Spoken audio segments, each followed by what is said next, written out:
a bit more than 13 years, live in Slovenia. And Slovenia is a very teeny tiny country in, well, let's say somewhere in the center of Europe, and is covered with 70% of woods. And as it only has 2 million people, there's lots of nature. So I really need just very little space.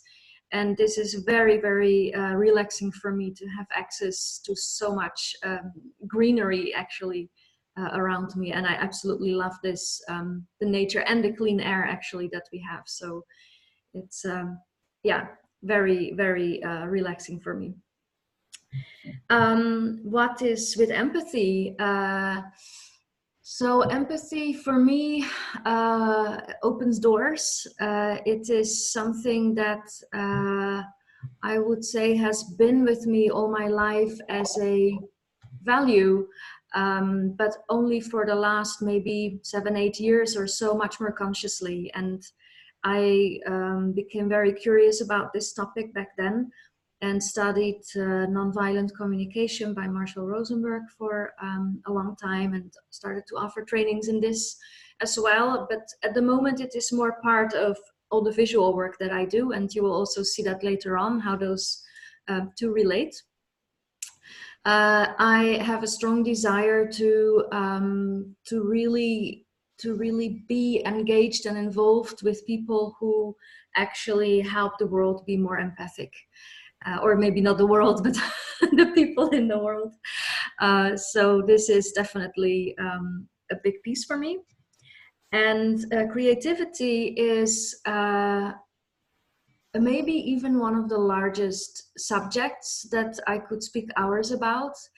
However, I see it in life maybe as a way to be resourceful.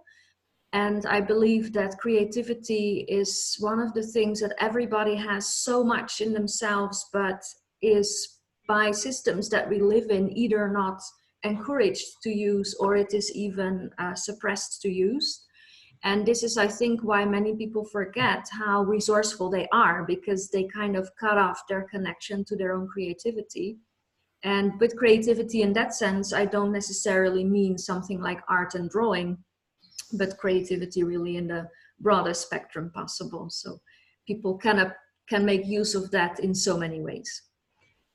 So that's my quick response to to these three big things.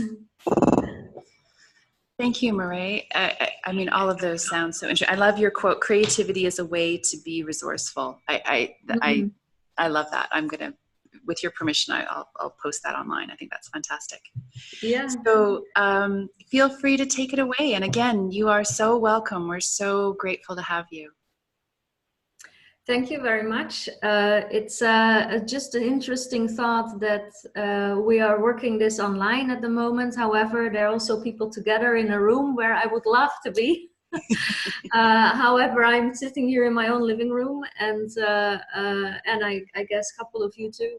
So knowing that technology is all settled, I'm very grateful, by the way, for all the resources you had to mobilize to get the mics working and the laptop and so on. So I hope, everything will work out well, and please bear with me when with the moderation. I'm used on doing webinars with Zoom, but sometimes I go blank. And today, actually, I'm also going to use my iPad, which I will then connect to Zoom. So that is the first time I'm using it in that way. So we'll see how I tested it, but nevertheless, please bear with me. I'm very excited to get to know you a little better. So the icebreaker is going to give you an opportunity to voice yourself, as well as reveal something about yourself. And because of the topic of today, visual communication, I have, of course, made it in such a way that we're going to use a visual tool for that. So I will start sharing my presentation and get you into it.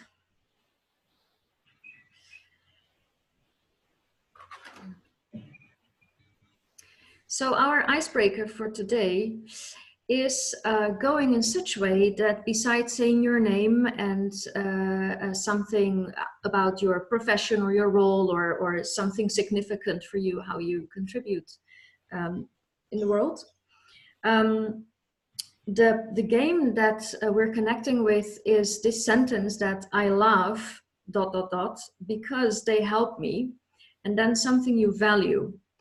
On the first dots, we're going to use an image that I will provide a screen full of them. And to give you an example, I made one for myself. I love hammocks because they help me become present again. And so I actually didn't even address my name, though it was set already. So please add your name and something about your role or job or alike. And the visuals that we've got, I will present them here. You can pick one. And my invitation is, yeah, if you are online, you can either speak or you can drop it in the chat. That's also all right, as you wish. And for those present in the room, yeah, use the mics and let's test them out. And whoever likes to start, please go ahead. And for folks here, I have some pencil crayons and I've got some felts. If in case you want to add some color or whatever, feel free. Just grab my other one.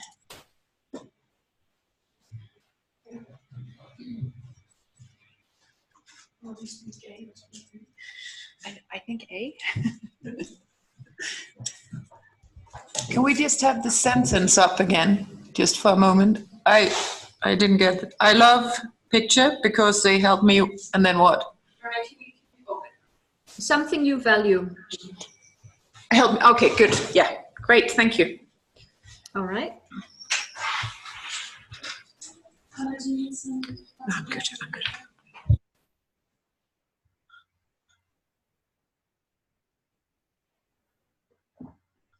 Is anyone ready to start?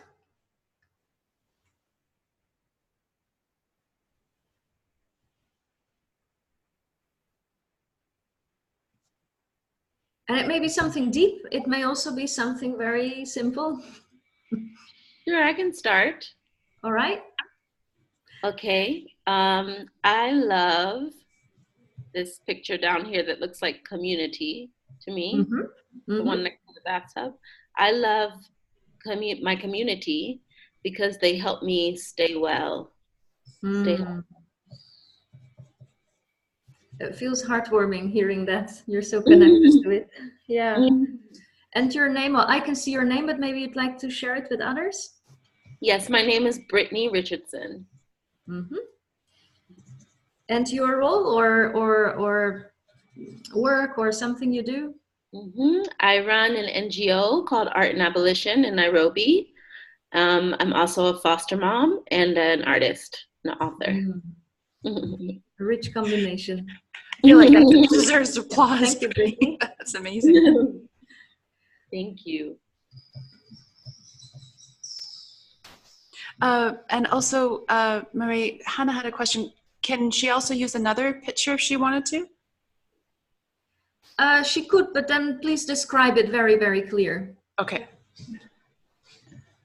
And if you wanted to, you could bring it up here in front of the camera. If you wanted to show it. Okay. The drawing is not very good, okay. but the image I'm sure everyone can relate to. I'm Hannah van Ferdinand, and I love my feet, or any feet, because they help me get grounded and ground others. And I run Wonder Walks here in Nairobi, which is facilitated walks where we connect to ourselves and others, and to nature. And it's, yeah, to gain insights and to learn and explore, gain perspectives. And she links their walks in our Facebook group. So if you want to find out more about it, you can look in our Learning and Development Roundtable Facebook group. Yeah. Nice, Hannah. Thank you, Hannah.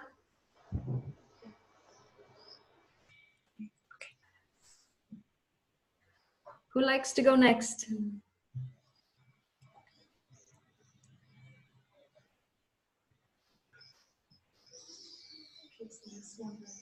I could go next, if you hear me. Yeah? Yeah, please. Okay. I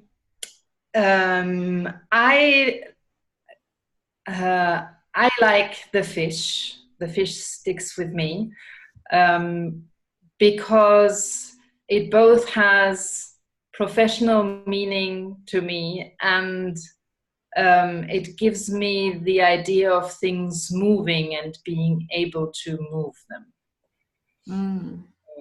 So it has this connotation with things are moving to me. My name is Kirsten. I work as a facilitator and consultant in natural resource conflicts and planning processes. And I'm on this journey of adding visual facilitation as well as nonviolent communication techniques, actually, to my list of, to my suite of abilities. Thanks. Thank you. Kirsten, I never thought of fish and the moving aspect. I mean, it's totally logic, but when I draw it, I never thought of it. So thank you. Kirsten, if you're comfortable, do you mind sharing where you're coming from, where you're physically located? Sure, Leanne. I'm based in Nairobi, have been so for the past 10 years. And I'm originally from Germany, if that. Okay. Welcome. Thank you. Welcome. We're so glad you could join us. So I'll go next, if that's okay. So I also chose community. And I said I love my community because they're diverse and they support, nourish, and expand me. And my name is Leanne Reagan, and I'm the founder and facilitator of the Learning and Development Roundtable. I am a proud Canadian, and I've been living in beloved Kenya for 8 years. And I design and deliver customized workshops for clients in 3 areas. One is training trainers, one is tech tools, and one is working with teams. So that's me. Thank you very much. And I think that's everyone who's choosing to share at this point, Mireille. Okay, all right. Just from my understanding, there are more people in the room, right, than have just spoken? Yeah, there's one other person, yeah. Okay, all right, thank you. Okay. All right, so we will move on with the next piece. And maybe just a little logistical thing. Yes, you can ask questions in between. It might be at certain points that I will let you know that I will answer it a little later if I see it's related to something where it fits better. So I will be more efficient with our time. And if it happens, I forget to get back to your question, then please ask it. At the end, there is also time for questions and answers. So if it's something not super relevant to a certain piece, also you could consider to keep it at the end. So we kind of stay in the flow of the workshop. Having that said, questions may also be asked in the chat if you don't want to forget about it, so I can scroll through at the end. And I believe that's it regarding logistics for now. I will give a little bit more background about myself, so you have a little bit of understanding who is talking to you. It's going to be very brief. As my background in graphic design and illustration, which I was leading a design department for many years, has greatly influenced, of course, where I am today. it also meant that being in that leadership role, I realized over time that my personal development started to influence my look on work and look on life and look on leading and so on a lot more, which caused me to actually start to look and work at relationships a lot more. So also that's where the empathy greatly came in, the conflict resolution, but also getting really, really clear with people what they really want. Because even as a designer, you can actually not design anything if you really don't have a lot of empathy and don't understand what the client really wants. Now that cost me in the end wanting to make a career switch, because I realized that in this work I was doing, the focus on the relationship and on learning skills that we need to collaborate and to communicate influenced me that much. I started to offer trainings that after years then nonviolent communication training. But as I was also working as an illustrator and graphic designer, started to develop and work out for other people the graphic materials for trainings.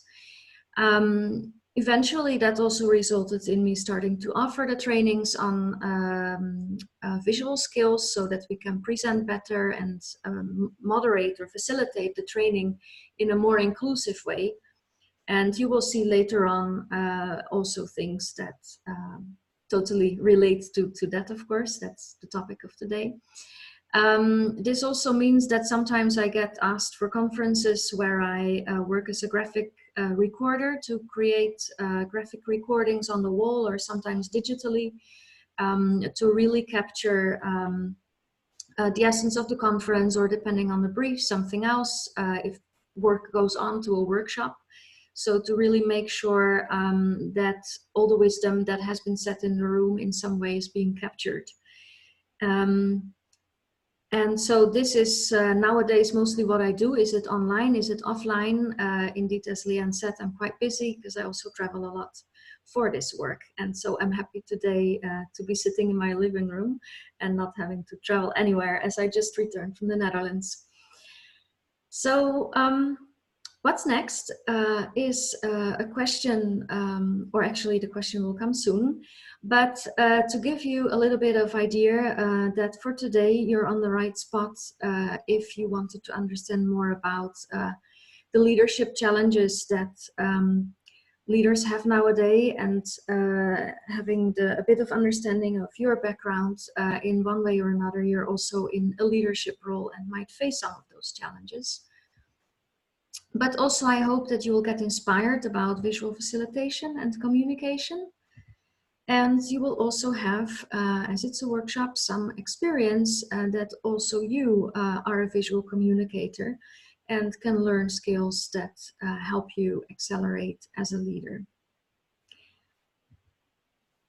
So the challenges that leaders are facing are plenty, and the list would probably be a lot longer. I like to say that with the challenges and the skills we need to cope with them, I have here, of course, mostly looked at the way I'm looking at it, either personally or because of the typical work that I do. I'm aware there's a lot more and there are other ways to deal with them. And that would be an interesting conversation in itself already. So just know that I have cut it a bit shorter here. But with the century as we're living it, with a lot of technology and so on, there is problems with concentration, but also digitalization. It's a very good thing, but it can also really get in the way of our work. Automation is something on one hand also very welcome to do, but at the same time it also challenges a certain capacity from us.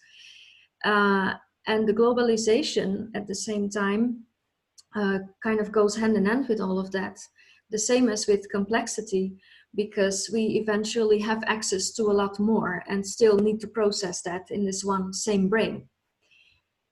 Information overload is something that I'm sure you are familiar with, and goes hand in hand with the things before it on the list. But also a lack of resources is a challenge. And with the lack of resources, I don't necessarily only mean the resources as in, you know, the physical things around you that you need to do the work. But this is also resources such as the natural resources, but also money and energy and things that are more abstract and therefore for a lot of people harder to grasp and more of a it's not my responsibility kind of a relation. However, as leaders, we might be needing the possibility to relocate those resources. Now, if that means we are working with, we're working more global, then we meet people from different communities, from different backgrounds, and this diversity is also coming with challenges of its own. That might mean language barriers, but it might also mean that we have different communication styles or skills. And nevertheless, we can work on all of that. Whenever we learn something new, there is something ahead already, because constant change and development also doesn't leave us sit peacefully in the hammock all the time. So I'm very curious to hear one or two voices. What challenges do you personally face in this moment that you find here on the list?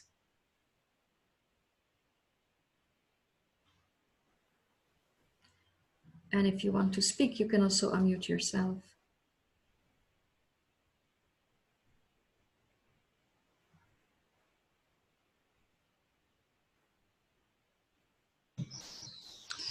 Well, I think this is a really great list. I think for me, some of them are a mixed blessing. They're challenges, and they're also really big opportunities and gifts.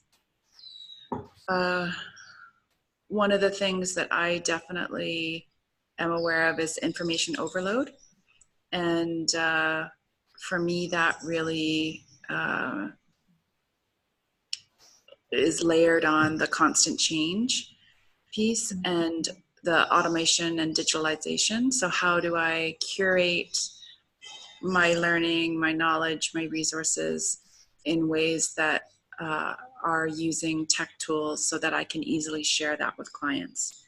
That's been a really interesting gift and challenge over the past, I don't know, 10 years or so. Mm-hmm. And also just recently I realized my time management, they're doing some drilling. I don't know, that sounds loud. My time management and my task management system, I had outgrown it. And so I had to shift my main tool to keep up with what was the changes in my business. Mm. Thank you for addressing that last piece, because I think that is something very valuable to realize also because of these challenges.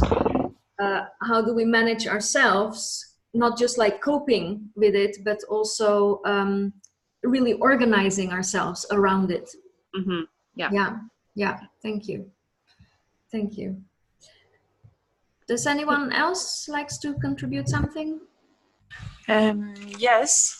I also think it's a very interesting list, or it's interesting to get it listed in that way. I guess a lot of it is known, but to see it on a list is different.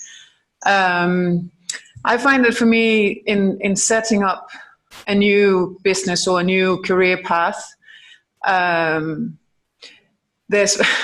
definitely struggling both with the concentration, but also the digitalization, both the wonders of it, but also the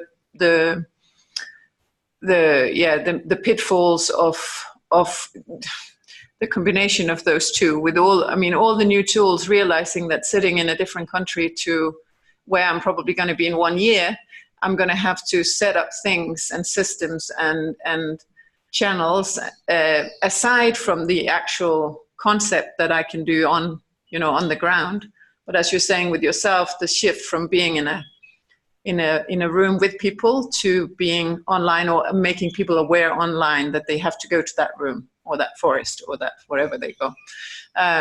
That's definitely one of the things that, but there's a lot of, all the words in some way or another,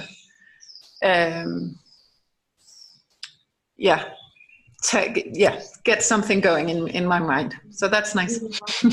Yeah. Thank you. Yeah, it's what you say, like seeing it listed. It's actually kind of like almost overwhelming knowing that. But as Liane said, there is also a positive side of it, right? It's not only bringing us something like, oh, this is hard. So even when it is altogether overwhelming, there are also lots of opportunities with it, and I think that is also what is part of the coping, or part of the, how would I say, this kind of like the skill we need for ourselves to be welcome and open to these changes. So what I will have a look at with you is also like a suggestion for a skill to cope with it. And again, here are many more other things as well. But this is kind of like from a perspective of what I like to present to you today. So I hope that can be an inspiration or maybe an eye-opener. And for concentration, of course, learning to stay present is something that was quite easy in the past, but maybe is now more challenging. But necessarily a skill to learn. Mental agility and being aware of user experience when we digitalize things can help us deal with it, because it makes it also, it includes others, especially when we think of it from a place of empathy. If we learn to think strategically, it will be easier to automate to automate. And this is connected to what Liane said, I guess, about the time and management tools. How do we do this? Globalization, this also points out that we need more awareness of our individual and group impact. And I think this is something very, very important that also connects with seeing the bigger picture, because our impact nowadays doesn't just go anymore around our house or our own town, but it's just way, way bigger. If there is an information overload, then you also need to learn how to filter. Oh, there is a word too much. Filter out the essence overload. That's a funny one. So let's keep it just with filter out the essence out of the overload. Yeah. And when there's a lack of resources, you need to be able to identify, maybe in that network, in the community, who has access to those resources, or who even has them. And do you have relationships in such a way that you can mobilize those resources and help others and yourself use them wisely?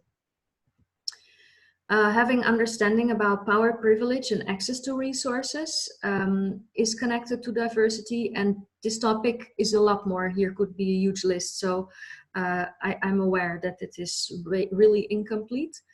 But this point of perspective points again to empathy about what is going on for others.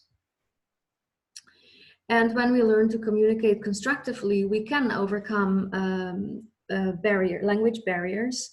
And from my personal experience, I would say that I'm a descendant from the Dutch East Indies, and my father and grandparents, they moved at some point to the Netherlands. I later on myself moved then to Slovenia.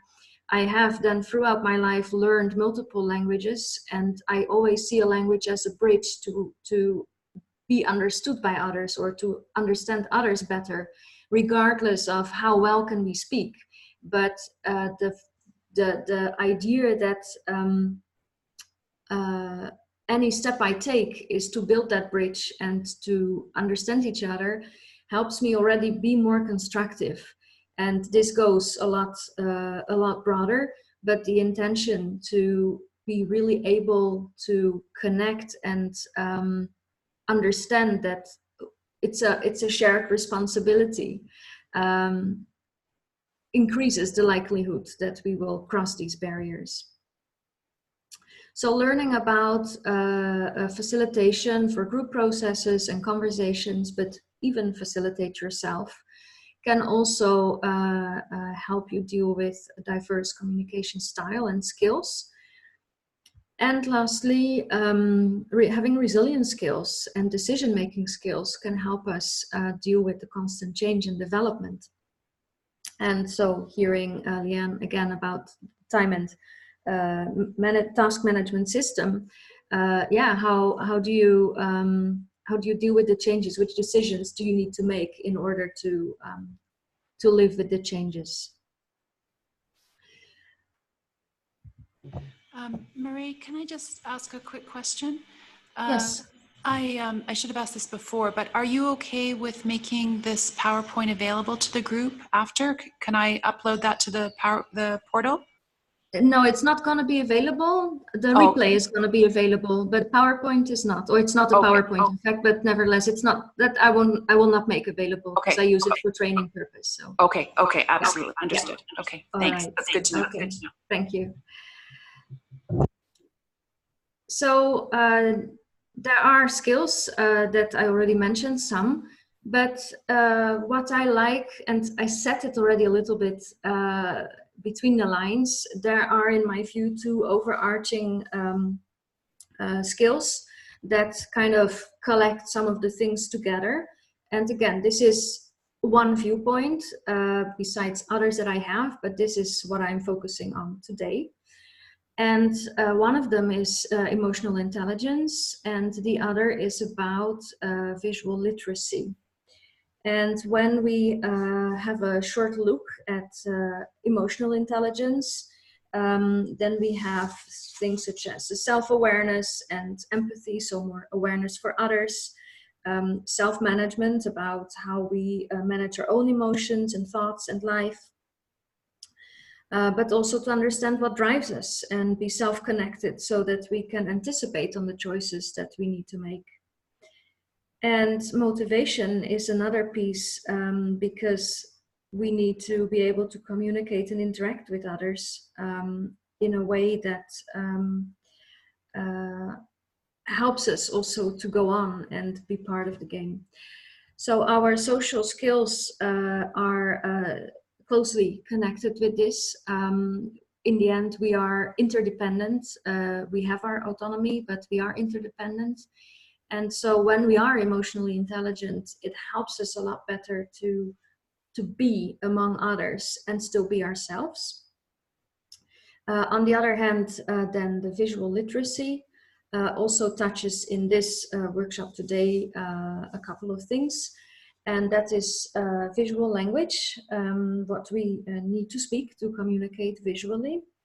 But then also the communication skills. And this, in my view, already starts with the mindset that we need to have and the attitude that we need to have to ourselves and others about how we even can express ourselves. And I'm sure that you have experienced with verbal communication that this in a way is no different. When I think very negative about myself, I will also communicate differently than when I think positive about myself, and also in relation to others, how I deal with my thoughts and feelings connected to others.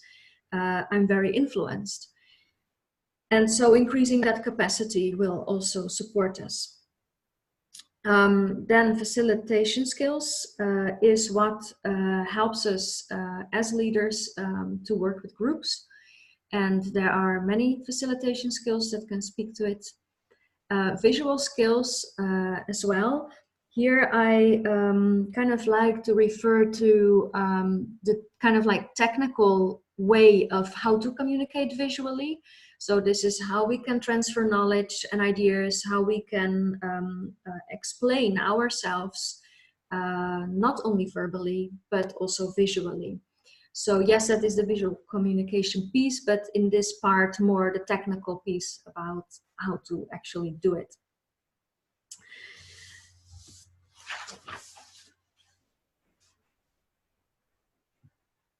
And when this gets together, then in some way I see it as satisfaction goes up, capacity goes up, but also satisfaction goes up towards ourselves, and also in relation to others, also in experience of, let's say, group work.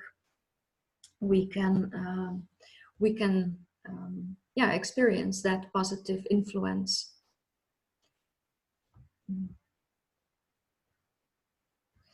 Just a second, please. All right, just checking. That was a question in the chat. Someone joined, Mary joined, welcome as well. So we will continue with looking at changing the way we communicate as leaders. And that starts off with which attitude and mindset do we need to express ourselves? Now, this is where I also like to ask you a question. And I will, in the meantime, when you think about it, connect my iPad. What keeps you from expressing yourself visually? What keeps you from using visual tools or from using a flip chart to explain something? Even if you do it, I like you to think a step further, because it might still be that even though you do it already, there is still a next level. There is still a barrier popping up that you do it as much as you do. So what keeps you from expressing yourself visually, knowing where you are with it at the moment? So in the meantime, I will connect my iPad.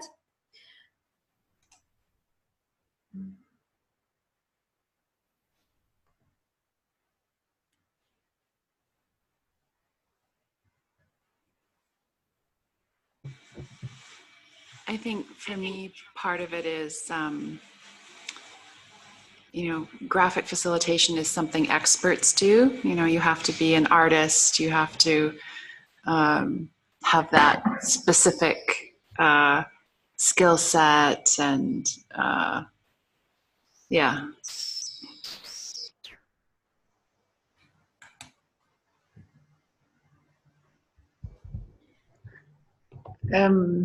I think I tend to agree with Leanne in the sense that graphic facilitation as such is difficult for me to find myself in that spot. But I do find that I use visuals all over the place anyhow. So it's just that, I mean, I don't think I'll ever turn into a graphic facilitator per se, like you say, with drawing up everything on the wall or that kind of thing. I don't feel artistic enough, but what this really brings up in me is that, you know, when we do our walks, I always have people create things from what they find around them, partly because there's kinesthetic sort of interaction with where we are, but also because the representation of something, whether it's of, you know, a point or a thought or a feeling or something, but that an insight, when that comes, when you create that out of the dead leaves or whatever you're able to find, and people always halt. Kirsten is laughing when she hears me. You know, people start off thinking, how would I even be able to do this? But because it's just the way we do it, then everyone ends up having some image or something. So I definitely agree with you that it's very, very, it's very giving when you get it visualized in one way or another. Thank you. would it be correct if I formulate it like that, that you'd like to stimulate visual and kinesthetic work? You are stimulating or encouraging it, but you don't see yourself doing it that much. Well, I do it a lot when I do it also. Often I also do it when we do the walks, but when I facilitate in a room with a flip chart or a board or whatever, then I would often do drawings, and I have drawings in my handouts, and I have, drawings of different styles, but I wouldn't call myself a graphic facilitator. Okay. Because that kind of capturing as we go thing, of course I'd capture things, but those would come down in words for me, unless they're directly related to something that I'd drawn before on a flip chart or a board or whatever. Yeah. So this whole thing about, I totally admire people who can think that quickly and get a visual picture of the thought. I can capture the thoughts and the ideas or whatever it is that the conversation is about. But to get it visualized immediately into something that also makes sense to others, I find is not what I do. Yeah. Thank you. Thank you for clarifying. Yeah.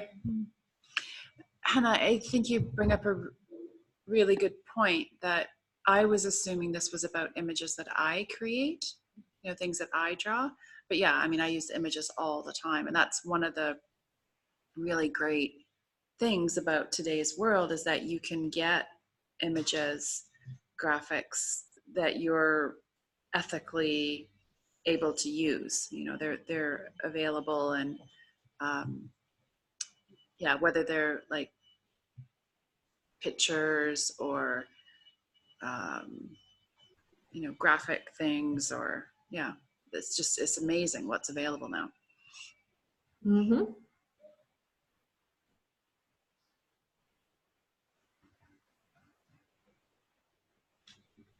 Anyone else has discovered some barrier? What keeps you? What makes you hold back? For me, Mireille, I think it's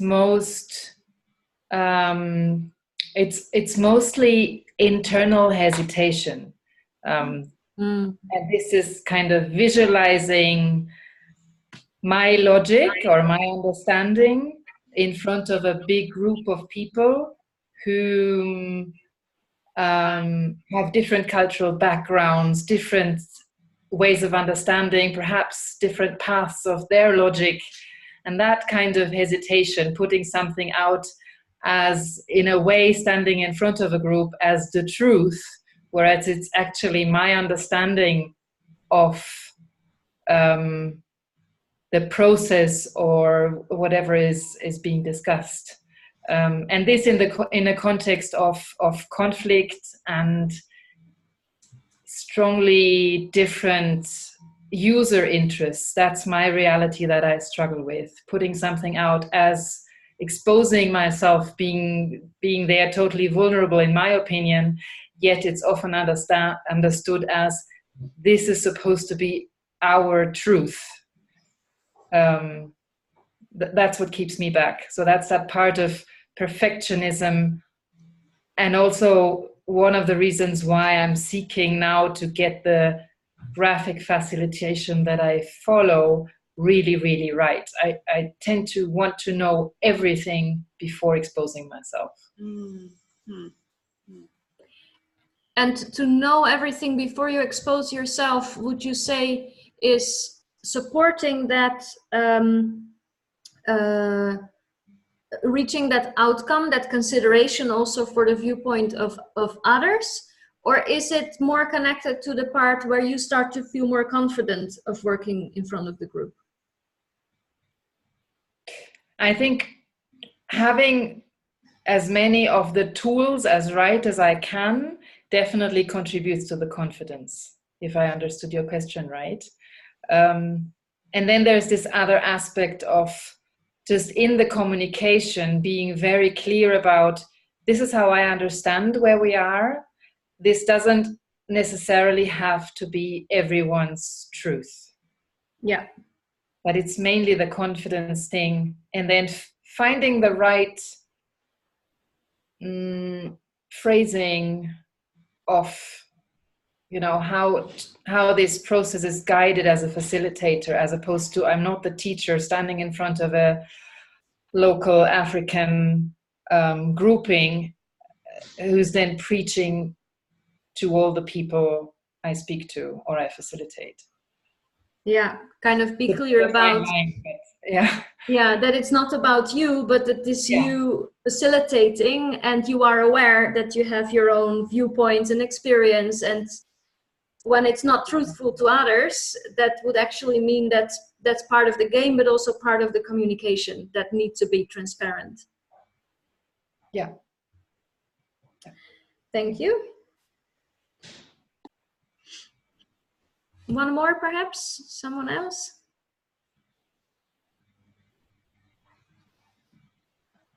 Otherwise, I will move on.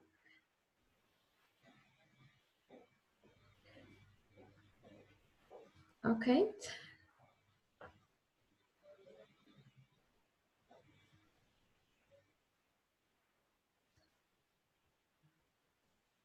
So something that was not addressed so much, but that I just like to point out as well, is that a lot of people I talk to, they say, I think I can't draw. I'm not an artist, which was kind of addressed by Leanne, but this is something others do, and I can't do this. So here, nevertheless of what exactly you think or what holds you back, it's very much about the shift in the mindset that we would need to become more visual communicators. And also that means we would need to learn some new skills. I'm drawing as long as I remember. I have been drawing a lot in school, and then later did Academy of Art twice, and have been drawing and designing ever since. And I still can see every year that that I expand in these skills. And so it really doesn't matter what skill level you have. This what is now written here, it never stops. And I guess that's with anything we do in life, but also in this, it's the same. And why is this so important for me to stress out is that communicating visually is not about art.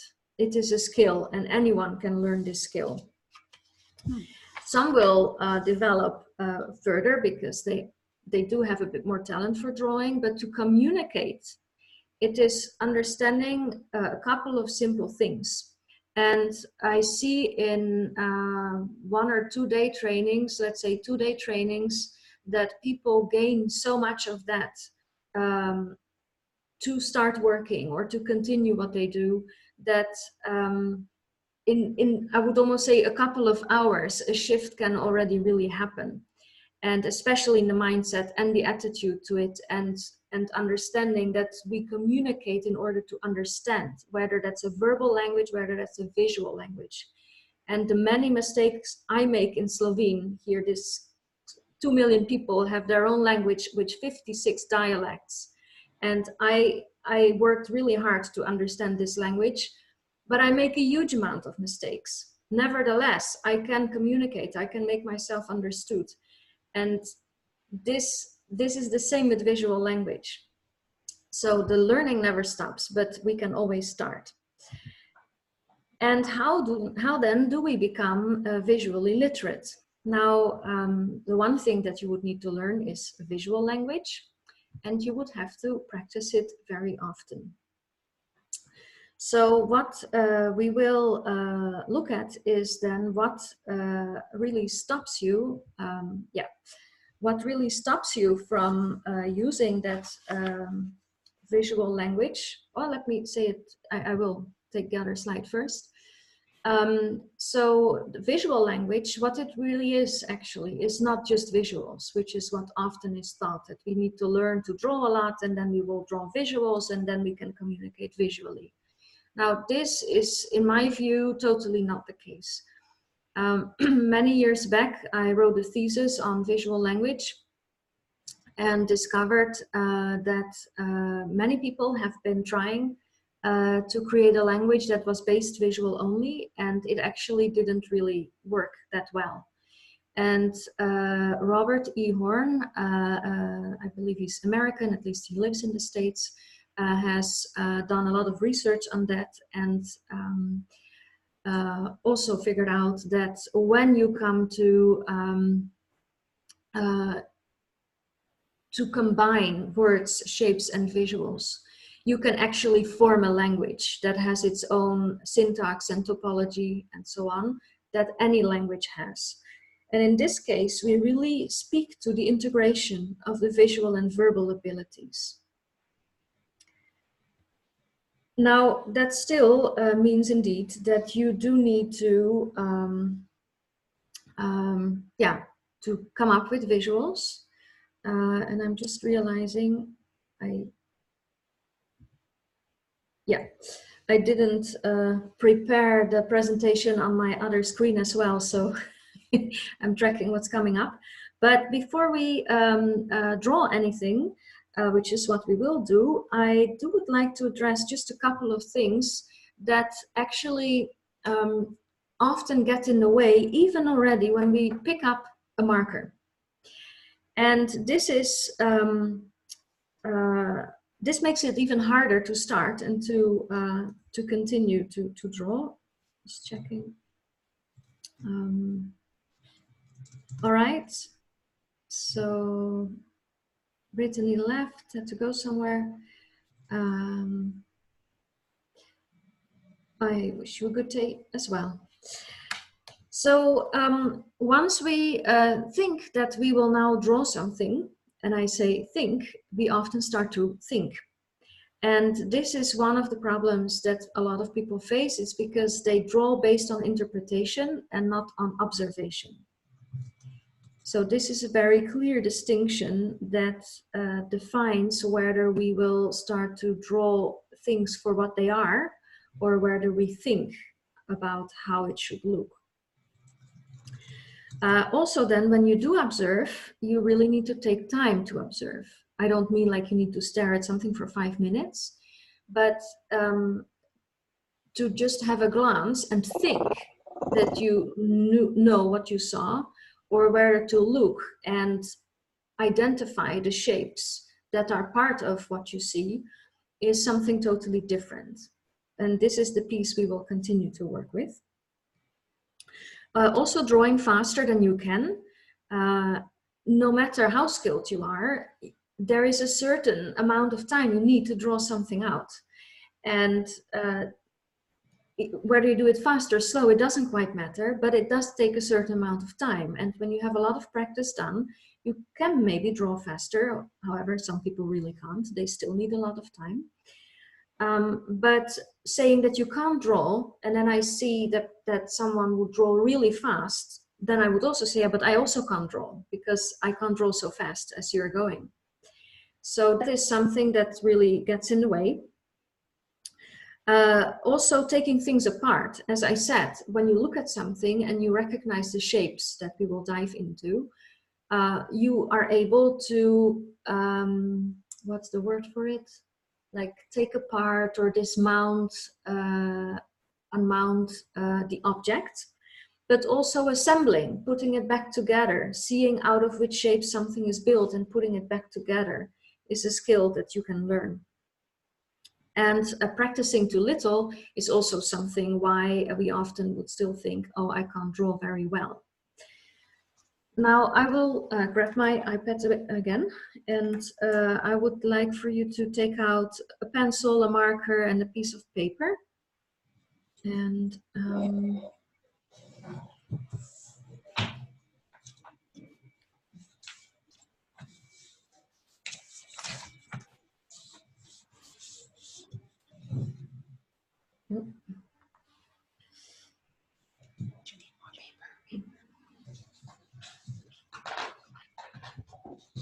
No.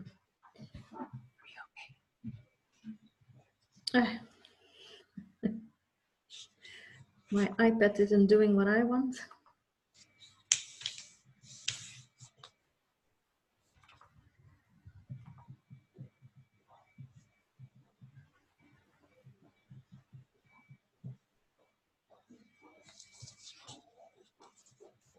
Sorry for keeping you waiting.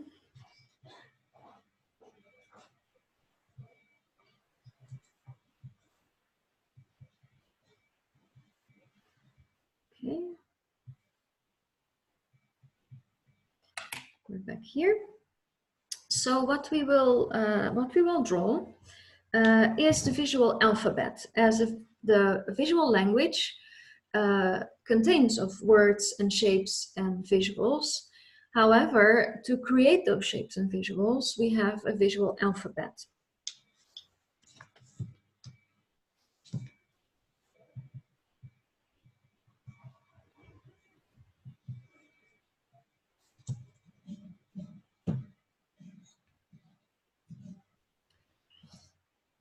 And the visual alphabet contains of a dot and a line, a little roof, an arch, a loop, and a spiral. And we have a second row with 6 elements. And that's a circle. And a rectangle or a square. In any case, it has 4 sides. We've got the triangle, an oval, a pentagram, and sometimes it's also called a house, as it could also be more straight. And we've got a cloud.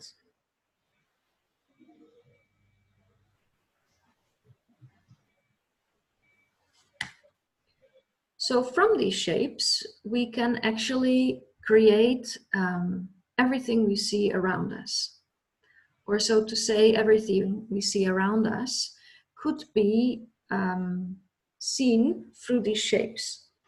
And we will, I will just show you a little example that the house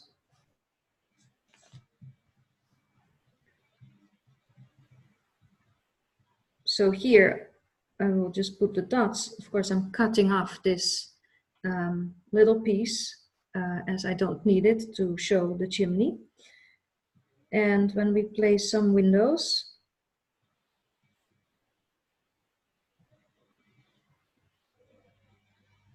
and the door,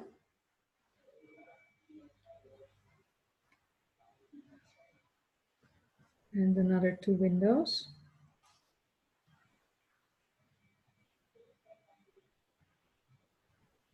and some smoke out of the chimney, I have used shapes that we see here in the alphabet. Already, as I draw this, I just like to also mention something that Kirsten addressed. This is a house, as we can see very often, at least in northern parts of Europe, also in southern parts, but especially northern parts. So knowing your background, knowing your target group or the people you work with, this house might already not be relevant to be recognized as a house. So that is something that I wouldn't say complicates, but this is the piece of the challenge I mentioned earlier about diversity that is part of our life nowadays. And so I don't want to go into it too long because that's a big conversation, but just to make you aware, I am aware that this house I'm drawing might not be a typical house for everyone. So if we put this house, if we dismantle it, then it would be true to say that I made this house or pentagram shape, I used the chimney as a square. I used 3 more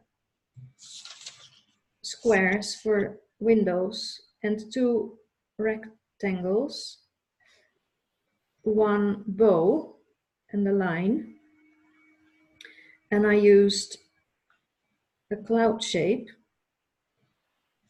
to express the smoke out of the chimney.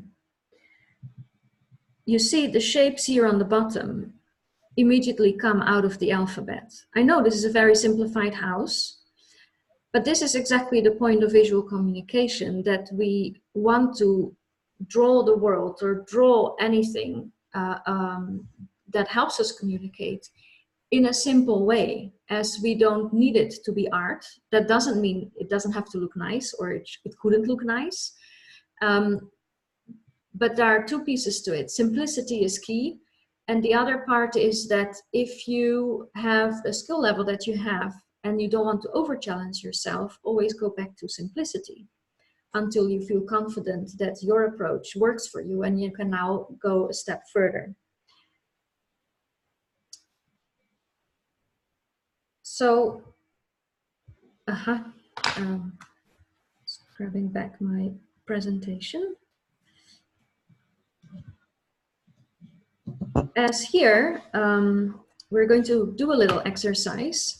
Here I draw the 6 shapes from the bottom line, and to show you a couple more examples means that if I add elements out of the visual alphabet, I can create very simplistic visuals, such as a plate with a fork and a knife and a spoon, an old-fashioned digital camera, or not digital, analog camera, a teepee or a tent, some footprint of maybe a bear or another animal, a snow shovel, which I know it could also look like another kind of a shovel for the garden, or maybe it's a shape you don't even recognize depending on where you live in the world, and a tree with some grass. Now the little challenge I have for you is to draw the shapes that you see right now on the screen and complete them by adding some shapes of the visual alphabet that you have drawn.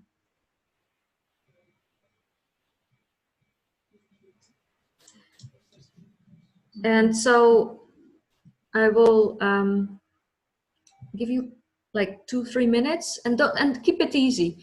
Look also around in the room. If you have no idea, just look around, find the first object that you see that has a shape that you see on your paper, and add a couple of lines to make it representative of that visual, or that object, I would need to say.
So how did that go? Do you need some more time, or did you find 6 visuals?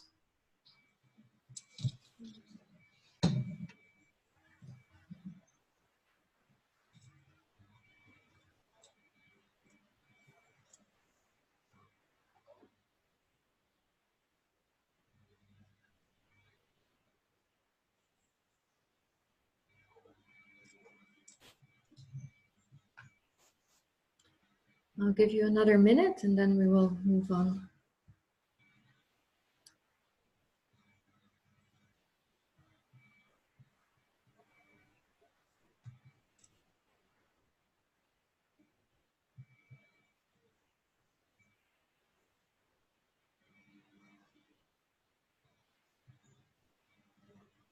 Okay. So how I completed them was like this, and I'm also showing the previous ones once again. Is there anyone who would like to share theirs, like hold it up in front of the camera for a moment?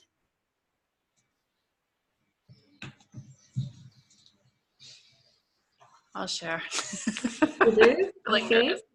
I'll just a second. I will make you. Oh, what did I do? Make you a little larger so we can see it actually for those who are online.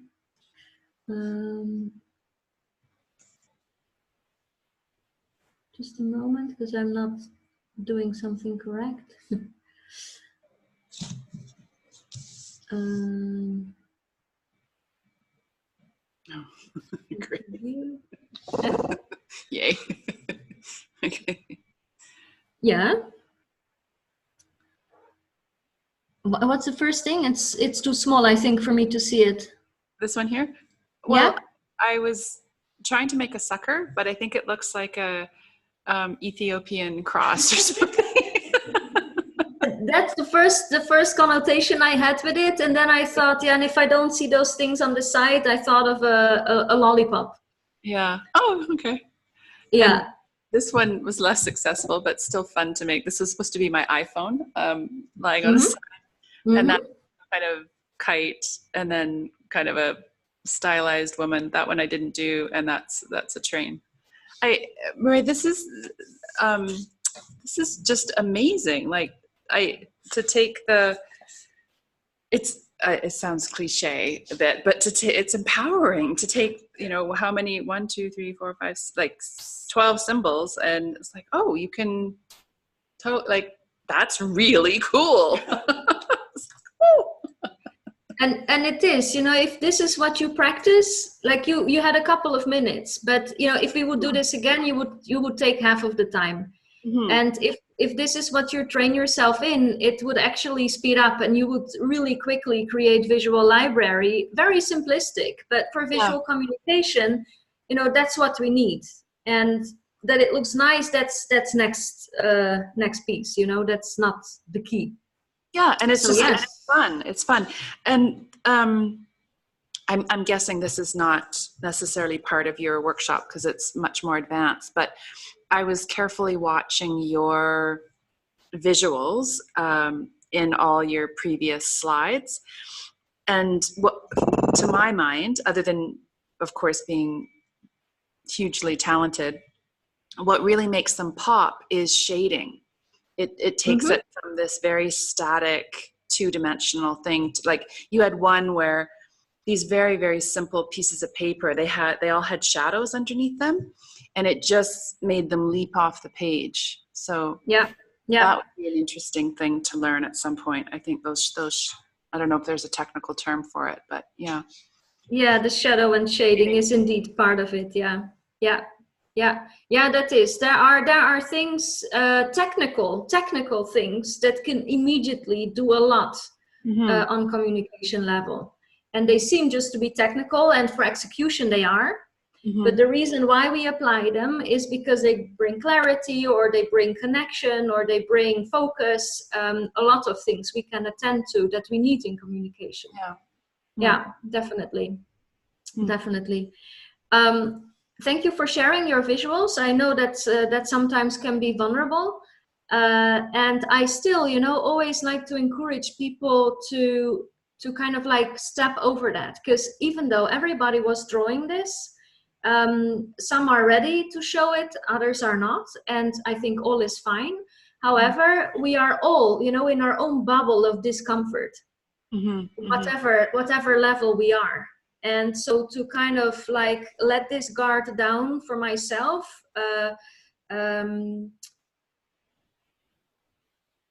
no matter where I draw, I sometimes feel this like a barrier. Like I'm going to be watched, to be drawn in front of 300 people at a conference that they're live streaming. Mm-hmm. I mean, that's shaky. But the same shaky it is for a child to present their drawing to the teacher. Mm-hmm. And it is all about the inner experience, and to sometimes step back to the intent of, but I'm doing this to be understood or to understand others. That helps me go past this barrier that might hold me, and actually then deliver less qualitative than I know I can. Mm-hmm. Was there someone else who would want to just say how this experience was? Hannah's coming up. Yay, Hannah! Then, yeah, Do you want to sit here? No, it's Just fine. a second, I will enlarge There's you. my book, so I have Yeah. to. Is this visible? It's the ones at the bottom. Oh, that's so cool. It is. It is. And you actually have been drawing also 3D. Three objects are quite 3D shaped. Yeah. So you challenged yourself. Or maybe it wasn't a challenge, but I mean, in relation to the exercise, yeah. I wish I was very intentional about it. I was not. Yeah. Great. And the candle with some effects around it, so to give it even more aspiration. Mm-hmm. Nice. And the hair. That's awesome. Hairdo, yeah. I hadn't thought of a cloud as a hairdo, but yes, nice one. Thank you, Anna. That's Great. Sure. Okay. No pressure. Okay. So we're done with sharing, or is there someone more? Mary, did you want to share? You okay? All right. We might be good. Yeah. Okay. No, Let's go back thanks. to the screen. Okay. And what I will show you next, because I mentioned practice, and the next visuals are just some very quick ideas of applications where I practice, but also where I encourage my my participants to practice. And that, for instance, could be in just writing yourself reminders. May they be quotes. Go with a nice handwriting, add one visual, anything simple, you know, print it out or draw it out, hang it on the wall. These can be very empowering messages and are a really nice practice to do because they have a purpose and they're just for yourself, maybe for someone else if you're satisfied with the result. But there is no pressure, you know, it doesn't matter if it's gonna look perfect. Also, tracking process is a more technical thing, but this is something I like sometimes as a motivation to track some processes and then design that little tool and use it. Also, those who journal, there is also lots of options to work more visually in journals. Taking sketch notes, and whether they are on the left side, we see a more, well, I wouldn't even say advanced, but comprehensive kind of a sketch note. On the right side, what we see is a sketch note that was taken while I had a conversation with a client. And only to understand what the client wanted from me went a lot better because I was drawing out what I was understanding. And you can see here are just simple shapes and a red line going up because this was presenting how she would go from a freebie to a middle-end program to a high-end program. So something that became more advanced, valuable, maybe higher priced. And so there is nothing said in here about what I just said, but it does show it. And this was for her a way to confirm that I had understood her. So these simple shapes you have just learned are already applicable, even when just checking with people, did I understand you well? Now, flip charts are definitely something to create when you facilitate workshops or when you present things. They can be very simple. This is a more full version. Or dialogue walls. Is that to explain a process? Is it to run a workshop there where you go through different pieces of a process, or like I actually do now, but now I have a digital presentation. But nevertheless, there's a flow. I'm prepared. I'm facilitating this process, so I know exactly where I'm going and what's coming next, and how these things, how do you say, relate to each other and are organized on the paper, is a structure of my presentation.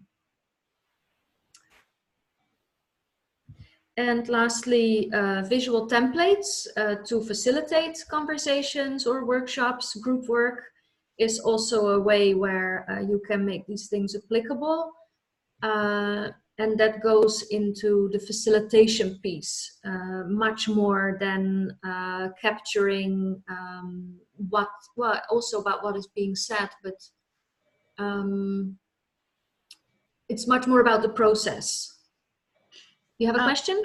Yeah, Mireille, are you going to talk about, like, it was so interesting and really captivating watching you draw on your iPad. Mm-hmm. Are you going to talk at all about the program that you used for that? I wasn't going to talk about that in this. Okay. Okay. But I hear you have an interest. Yeah, I mean, you know, I found that piece on, you know, all the different ways. I mean, really, the sky's the limit of places to use it. And I have a very strange mix of tech tools, as well as just paper-based templates that I run off for my annual, monthly, weekly, and daily workflow things. And I was thinking, oh, it'd be so cool to add some graphics to that. So yeah, if you have time, if it fits into your workshop, I'd love, like, just what was that program you were using to draw? Okay, let's put it at the end with the questions. Sure. And see if we can fit that in for a bit. Okay. Okay, great. Kirsten, you got back. I just was responding indeed. Sometimes it helps when the audio gets lost to just switch off the mic, or not the mic, but the headphones, and put them back on. But it worked already. So the piece that and let me check the time. All right. That's what I would like. Here I'm touching already facilitation. And as I said, for me, that's also really part of leadership, is, or at least my point of leadership, is more about being inclusive, being participatory, empowering those I lead to use their potential, to use their qualities, to contribute, and make whatever we do from valuable to effective to leading to results. And that means for me that leadership is very much about facilitation, the dialogue, the process, even myself, and encouraging self-leadership in others. So a bit of the question is, which difference can we make as a visual facilitator in learning and development? Or we could say any other area of life, but the focus is now here. And just to point out a couple of things, is that we can harvest group wisdom and personal expertise. Also, we actually can show that every voice matters. And this means that when we facilitate visually with different techniques, we can get the voices heard that normally wouldn't speak up so much. And so there is much, I'm not sure if I say it correct when I say distribute power, but as a facilitator, we hold a tremendous amount of power. And there might also be power imbalance in the group that we work with. And by using visually, we have a tool in our hands to help balance that power and redistribute. Another thing is that with that, in a way, we can ensure more group cohesion, but also it can lead to more engagement and more interaction between people. Also, we can increase energy and focus, as here we see something totally opposite. People just getting sleepy and doing other things. And also we can increase awareness for needs. That means needs of the facilitator, him or herself, but also the needs of the group. And these could be direct, you know, like very personal needs, as in I need to move, or I need food or something like that. But I also mean it in a sense of what are the needs, the learning needs, or the needs to develop something. And this can differ a lot from person to person, from moment to moment. So we can increase the awareness for this when we work more visually as a facilitator. Also, learning needs and styles are part of this, but I point them out separately. That auditory, kinesthetic, and visual, you might already be familiar with that, are styles that require different approaches, yet we need all of them as well. But some 60%, and I don't know exactly from the research how fixed that number is, or how truthful that number is, but it is said to be some 60% of people have a preferred visual learning style. And it actually makes me very angry to see how often visual aids are lacking. As if I participate, it means that I am maybe, this sounds quite opinionated as extreme, but it truly is my opinion that I actually pay too much for a training where are no visual aids, because I'm a visual learner and I need to work really hard to, first of all, be able to integrate and understand before I can actually start to really learn the contents and start to practice them. So I am behind. I need to work once harder. I need more energy of mine, which means that I'm probably quicker exhausted and can't fully participate anymore. So my outcome, or the results of that training, are not the same for me as, let's say, not always, but let's say an auditory learner. And I really like to raise awareness for these different styles, not just visual, but it's in general, just my expertise is more on the visual level, that this is so important to look at, because the learning needs are different, and the styles and the coping strategies, and this demands something from a participant. Fostering group memory is another item on the list that we can speak to with visual facilitation, and that goes with harvesting techniques. And this also helps people feel included, feel heard, be seen, as there are chances for them to contribute with their wisdom or anything they like.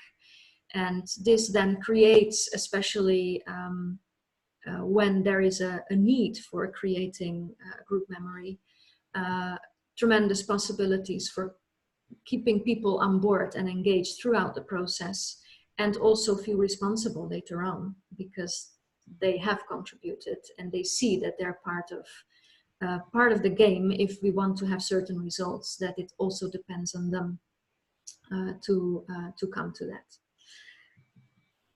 Now, what helps us communicate visually are, of course, visual aids that we can create to transfer that knowledge, to explain a process, or to track something that we would like to track. And I am the last piece that I would like to bring to you before we come to let's say more the closure part of this workshop, is a little piece about flip charts that you can that can help you actually start to create them. And flip charts are also said to be flip overs or posters. I think this depends a little bit on where you live and your language. So generally what I mean to say is that it's a large sheet of paper that is used like a presentation slide, but in an analog way. Big enough for people in the room to read. Now, what makes a great flip chart are 5 things I would like to present to you, and you can take notes of this, because this is also kind of like what you can keep in mind when you create one of your own. And the first thing is that your layout preferably would kind of match with the speech direction or thinking model. And that maybe sounds a little bit abstract, so I have 2 examples, which is that if I make a comparison of something, that I would preferably also have that presented in the layout as a comparison, whether it's left or right or up and down, that's another story, but that it is also visualized in such a way. So the layout of it. Another example is that when we speak, for instance, about influence or being affected, that this is something, if I am influencing others, then this goes from the center outside of me, outside my family, my clientele if it's business, my community, and then to the collective. So when I explain my flow of influence, I would then also create that in a visual that actually represents that thinking model, or might it be speech direction. So we would like to clearly write the text. It must be not only clear, but also readable. And this means that there are 2 key elements I like to point out to you. One is paper size. This poster, a festival overview, was used at a festival where were 170 people that collected in one room in the morning, and we discussed some parts of the schedule, which meant that all those people sitting on the floor quite close to each other would have to be able to see it. So this poster, I don't recall the exact measurements, but I think it was 1.5 meters in height. So it must be some 2 meters in width or so. Maybe it was even bigger. I can't quite recall, but it was huge. And so the size matters, and also to write the letters, you know, in a clear way is something essential to get it across on whatever distance you need it. And visual elements and metaphors are also pieces that contribute to the flip chart. I don't think that that means on every single flip chart there must be a visual.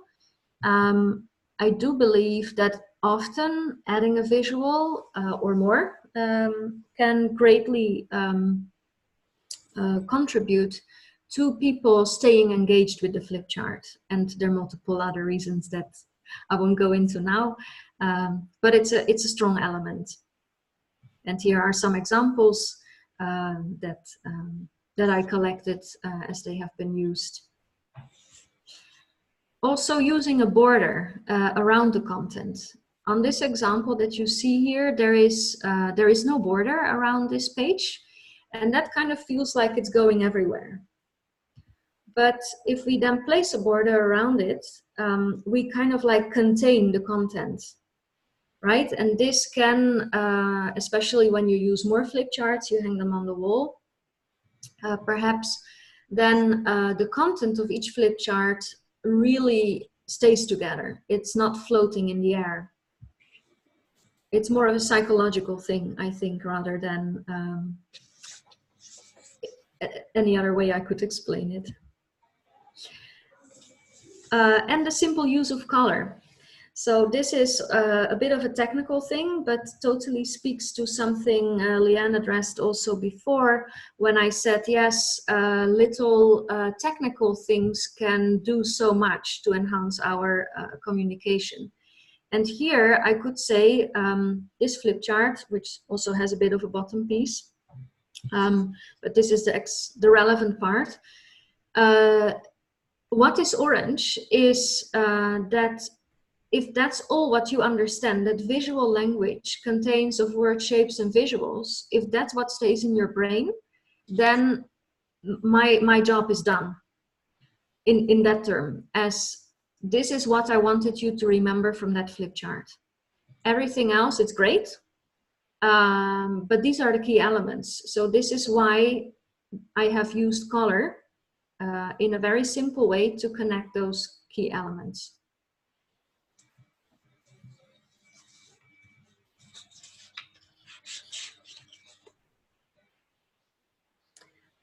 So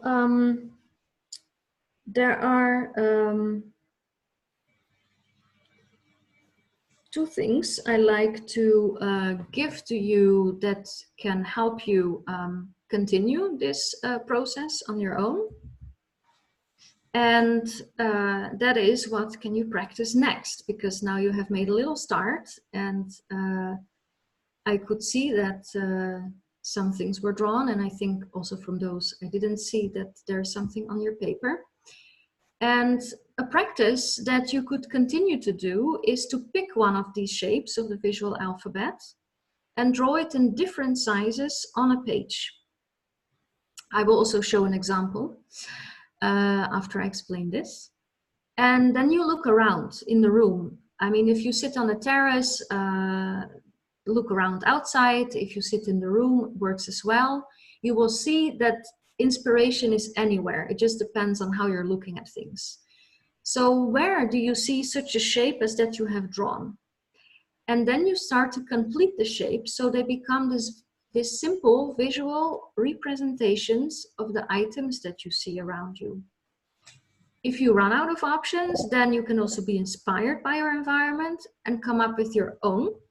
Now I will show you the example. Here I use triangles and I made them in color. And I was I was sitting on the beach when I did this. And so I think you can also see I have gotten inspired by the beach. As at first I thought this is quite hard to see. I could see, what is it, a sun screen like umbrella. So that was easy to find. And I was eating an ice cream, so that was easy to find. But then I kind of got lost. And oh yeah, there was the sailing boat. That was another thing. And I was still looking around, and then I saw, you know, the people around me, and I saw someone in bikini, and it didn't have this triangle shapes. It had another shape, but then I realized, yes, but sometimes they do look triangle shape. And so I made a bikini. And then at some point it started to spark my, my inspiration. And I came up with more visuals of objects that were not around me. So there is a lot more, but it will open your brain to start to see things or recall things because you start looking around rather than the other way around. And this is a trap that we often fall into. I don't know what to draw. No, you don't know what you're looking at. That would be the shift in mindset I would like you to keep. And the other piece is more facilitation related. And this is that you can start to train yourself to become more aware of moments where your impact is less than you envisioned. And if you discover these moments, then ask yourself, based on what you have learned in this workshop, do you see possibilities where visual communication or facilitation could help you in those places? And by increasing your awareness for that, I imagine that you would start to identify if visual communication facilitation would actually be something for you in your role or the work that you do that would help you. As I am aware that it is not for any type of setting very applicable or practical to do it. So as much as I'm enthusiastic about it, I don't want the whole world to start doing this because I don't think it's always a contribution. But knowing where it could be will also motivate you to start learning more about this if it is relevant for what you would like to achieve.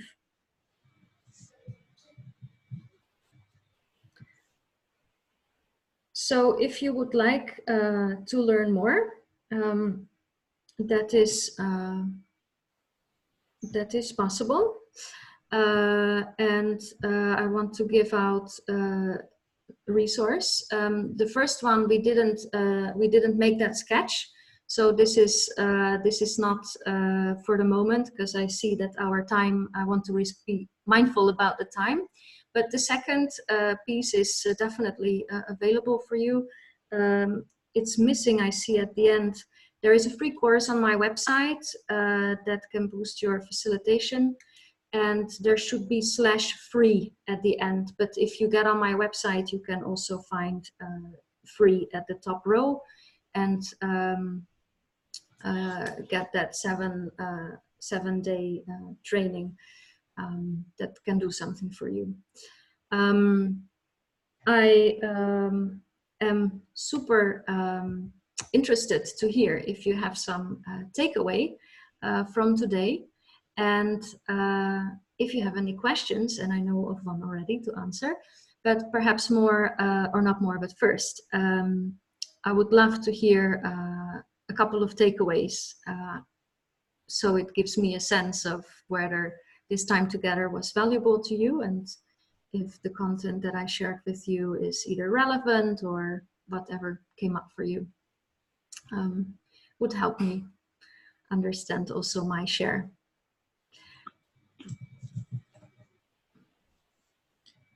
Do you have any comments? Or Mary or Kirsten? Yes, thank you. It's been great. Altogether, I'm just trying to gather my mind, gather my thoughts.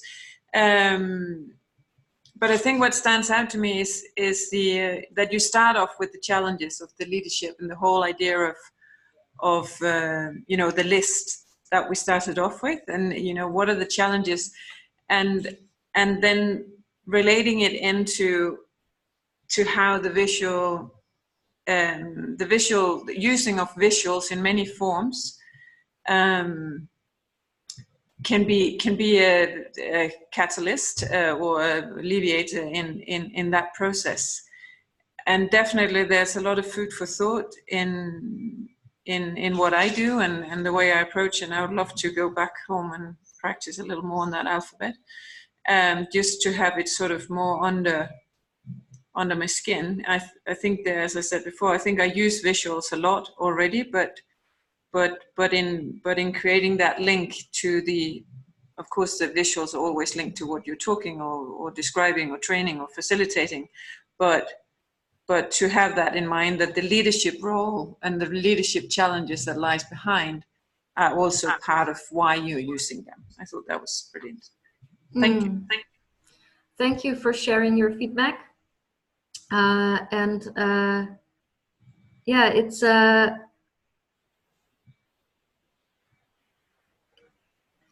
how would I say,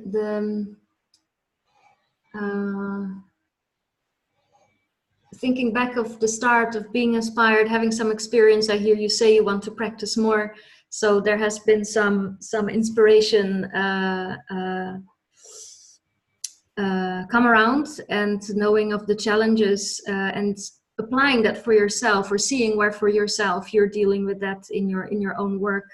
I'm happy to hear that that those objectives kind of became part of your experience. So thank you for letting me know. Mary or Kirsten, did you have anything to add?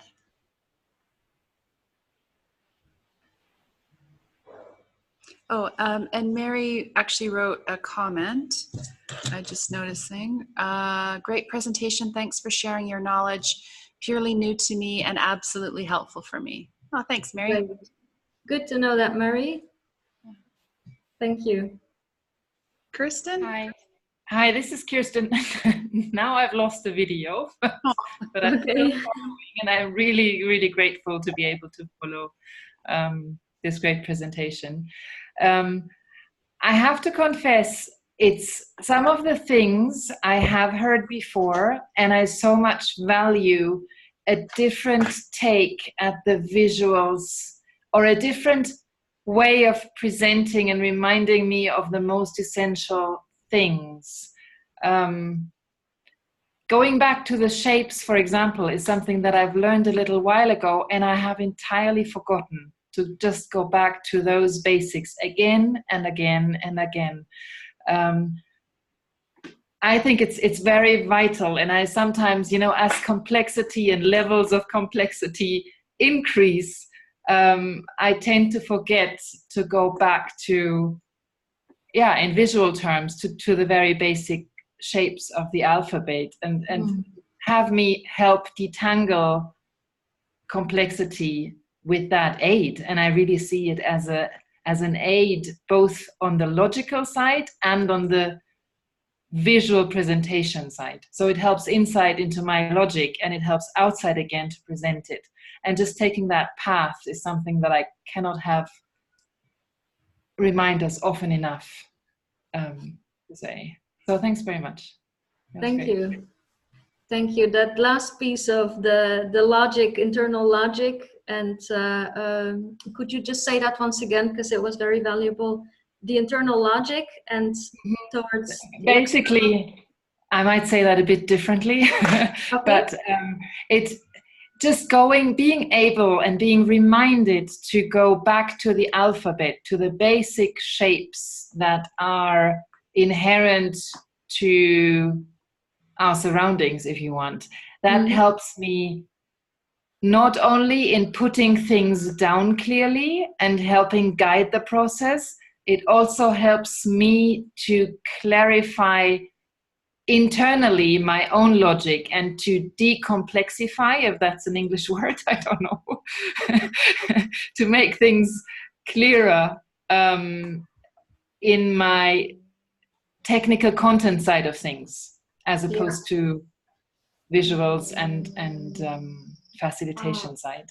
Because I have both in my facilitation. I also do the content side of things.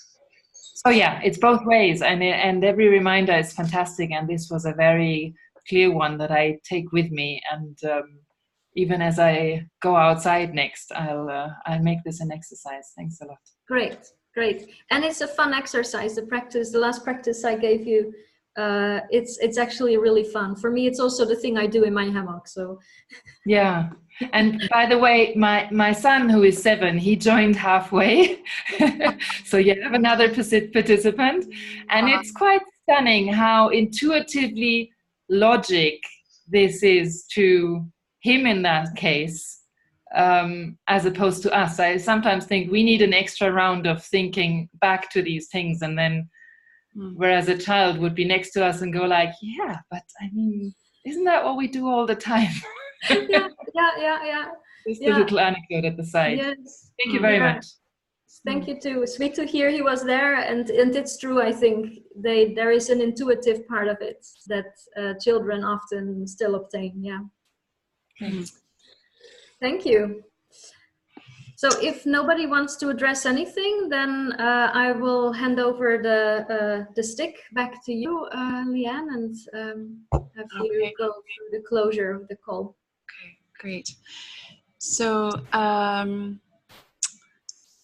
I just want to, so Mireille, if you can just stop sharing your screen. Yes. Oh, and I'm aware now, I thought I didn't address the digital piece of the presentation. Oh, yes. That you asked about. Do you still want to hear about it? Yeah. If you have the name of that program, that would be great. Yeah. I work on iPad Pro. And I will stop sharing my screen and show you the pencil I use. That's the pencil that you can buy for iPad Pro. Okay. And that is what I use to draw. And then I use the program Sketches Pro. Okay. Sketches Pro, okay. Yeah, and Zoom has the option for iPad and iPhone to share screen as long as you're on Wi-Fi. You don't need any, well, there is a plugin, but it installs automatically, but you don't need any additional apps or whatever to work with Zoom and share the screen. So that makes it very easy, because I just need to be somewhere around, and I can also sit there on the couch and draw, let's say. And you said iPhone. Do you also mean iPad? iPhone and iPad can be shared. Says Zoom says here, iPhone, iPad. You can do whiteboard. So there is a whiteboard also in Zoom. Yeah. But I don't know. I can't draw with that so well, so I don't use it. Okay. Yeah, I haven't used that feature. Okay. Thank you, Mireille. Yeah. I just really want to say a very sincere thank you for your time, all of your obvious skills and knowledge and talent. I think for me, it was very helpful to get the view from the mountain. So really putting things into today's context, and then the view from the valley, the very pragmatic, visual language and some tools to take that forward. Kirsten saying, thank you both for this productive session, and big applause. Oh, to Leanne, thank you, Kirsten, for making the technological side happen. Yeah, and I'm just back from Canada. I had a visit there, and one of the things I always bring back are maple cookies. So I think one of my precious packages of maple cookies is I'm going to deliver it to the tech people, because I think the head of the tech was here this morning with a big team, and so they were fantastic getting everything going. Because we have had challenges in the past, as Hannah knows, with the sound. So thank you so much.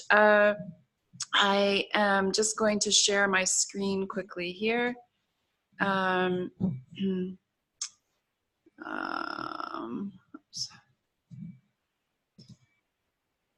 So just a couple of things for folks, particularly if you're new. There is a sign up link in the agenda. So if you didn't get an invitation specifically from me on email, that probably means you're not part of the list. And if you want to be, please, you just click on that link and you can sign up. We have a Facebook group, which you're more than welcome to join and share resources, ask questions, etc. We've just started a brand new thing, Teaching Tip Tuesday. So every Tuesday I leave a very simple teaching tip in the Facebook group, so watch for that. We have a database of icebreakers, energizers, and group builders. There's a little bit of a trick to it in that you need to enter one of your favorite icebreakers, energizers, or group builders. And once you enter it, then you get access to the database. We also have a needs and assets list. So if you have things you want to offer or things you need, you can go there. We've been meeting, I think, 7 years now or so. And folks don't want me to share their contact information. So know that I keep that email list very, very private. And if you do want to share your contact list, we do have a list where you can put your information there. We have a very big portal of all of the write-ups from all 7 years of meetings. So you get access to that as a Learning and Development Roundtable member. And we also have a playlist on YouTube. So Mireille has kindly will allow me to upload this video. So I'll send a link next week when we've uploaded that video. And then just, are there any community announcements at all? Anything coming up? When's the next Wonder Walk, Hannah? Yeah. Sorry. The next Wonder Walk is on Tuesday here in Nairobi, 9:30 in Karora, and we're gonna be exploring jump. It's gonna be fun. And I think that latest invite's already in the learning. It's already in there. Yeah. I just posted it this morning. Okay, great. I think I did it in that, otherwise I'll do it. Okay, I'm not sure. So you can look in our Facebook group if you want to see that. Yeah. Anything else happening? This is a little bit old news, but we're just getting around to thinking about it. It's recently Canadian Thanksgiving, so particularly thankful and grateful for everyone's participation. Really appreciate that. For those of you physically present, if you're able to pay for the badge, that would be great. 300 shillings is what the UN charges us for that badge, which is a heck of a deal because they don't charge us for the room or all of those tech people. So we have a very special, unusual relationship here at the UN. Yeah, it's pretty great. And just a reminder that the next meeting, we've just changed the date. It is not the 15th. It's November 8th. So we'll be meeting again in a quick 2 weeks. I'm traveling for work, so we needed to switch and the guest speaker. And that's Charlotta Sandin. She's going to talk about adaptive management. So how to react to complexity and all of that through a board game. So we're going to play. So I will get that information out next week, as well as the link to watch the video, etc. And that will be our last meeting for the year, because we don't meet in September. Or sorry, December. Sorry, that was a test. You passed. Yeah, so we'll start up again in January. I'll get all the dates set very soon for all of next year, and I'll send those out. And thank you. Wherever you are in your corner of the world, if you're on the cusp of a weekend, have a lovely, lovely weekend. And we hope to see you next month. Thank you, Mireille. We really, really appreciate your time. Awesome, awesome, awesome. Thank you. Thank you all for participating, and I hope to see you again in some other next roundtable. Excellent. Thank you.